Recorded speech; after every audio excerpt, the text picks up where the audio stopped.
আমাদের গাড়িটা হঠাৎ করে কাদো রাস্তায় পড়ে যায়, তারপর গাড়িটা অনেক কষ্ট করে তোলা হয়। ভাগ্যিস গাড়িটা তাড়াতাড়ি ঠিক হয়ে গিয়েছিল। আমাদের গাড়িটা ঠিক হওয়ার পর আমরা আবার নতুন করে রওনা দিই গোসাইবাড়ি বাঁধ দেখার উদ্দেশ্যে। সো ফাইনালি আমরা পুরা বাংলাদেশের মানচিত্র ঘুরে গোসাইবাড়ি বাঁধ দেখতে পৌঁছে গিয়েছি।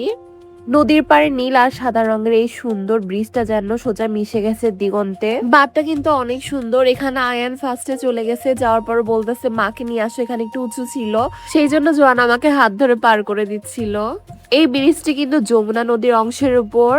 এখানে কিন্তু পানির ঢেউ অনেক বেশি ছিল। আয়ান এখানে পানির ঢেউ দেখতেছিল। এখানে বৃষ্টি শুরু হয়ে যায়, তো তার আগে আমরা কিছু ছবি তুলতেছিলাম। বৃষ্টি হওয়ার ফলে আমরা তাড়াতাড়ি করে দৌড় দিয়ে চলে আসি। এখানে একটা ছোট দোকান আছে, দোকানে দাঁড়িয়েছিলাম। আয়ান আবার এখান থেকে মিরিন্ডা কিনে নিছে, বলতেছে জুস খাবো জুস খাবো। তো পরে মিরিন্ডা কিনে নিছে জোর করে। তা আমি বলতেছিলাম একটু আমাকে দাও, না দিবে না, জোর করে ওই নিজেই খাচ্ছিল। গোসাইবাড়ি বাঁধের প্রকৃতির মাঝে পরিবারের সাথে কাটানো এই ছোট ছোট মুহূর্তগুলো কিন্তু জীবনের অন্যতম সেরা উপহার। তারপর আমরা আবার রওনা দিই আরেক জায়গায় যাওয়ার উদ্দেশ্যে।